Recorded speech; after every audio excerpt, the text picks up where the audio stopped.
Hey guys, welcome back to my YouTube channel invest my way. आज हम लोग जानेंगे अक्षिता कॉटन के बारे में कि इस कंपनी में हमें इन्वेस्ट करना है या नहीं करना। क्या इस कंपनी में ट्रेडिंग हो रही है या नहीं हो रही, यहाँ पे हमें या फिर हमें लॉन्ग टर्म में रखना है या नहीं रखना, वो हम लोग जानेंगे इस वीडियो में। तो इस कंपनी का नाम है अक्षिता कॉटन लिमिटेड। और जान लीजिए, ये कंपनी जो है कॉटन से जुड़ी हुई कंपनी है। और इस कंपनी को यहाँ पे इनकॉर्पोरेटेड जो भी थी 2013 में, यहाँ से कंपनी लगातार यहाँ पे परफॉर्म कर रही है। ठीक है। और कंपनी यहाँ पे एक्सपोर्ट भी करती है कॉटन प्रोडक्ट्स जो भी होते हैं, तो यहाँ पे करती है कंपनी। आखिर इस कंपनी में ट्रेडिंग हो रही है या फिर नहीं हो रही, वो हम लोग जानेंगे। तो कंपनी में 2 साल का बैन लगा है। और आखिर बैन किसने लगाया है? गॉड्स ने, ग्लोबल ऑर्गेनिक टेक्सटाइल स्टैंडर्ड ने लगाया है। ठीक है।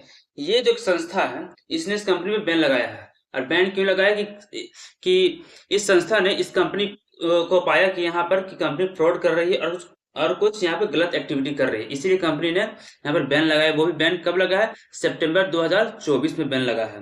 और ये बैन है 2 सालों के लिए। ये संस्था किसी भी कंपनी पर बैन तभी लगाती है जब उस कंपनी में गलत हरकतें होती है या कंपनी किसी भी प्रकार से फ्रॉड करती है। तो इसी प्रकार से इस कंपनी में 2 साल का बैन लगा है, इसलिए आप इसमें इन्वेस्ट नहीं कर सकते हैं।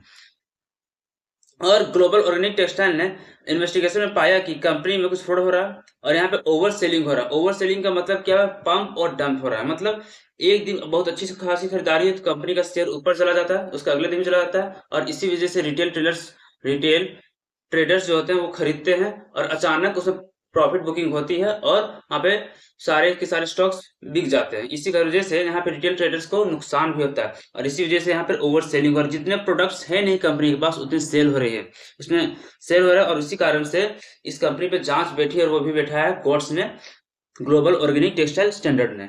ठीक है। और इसके वजह से इस कंपनी के शेयर पे प्रभाव पड़ा है, क्योंकि गलत तरीके से यहाँ पे खरीदारी और बेचने के कारण की वजह से इस कंपनी पे 2 साल का बैन लग चुका है।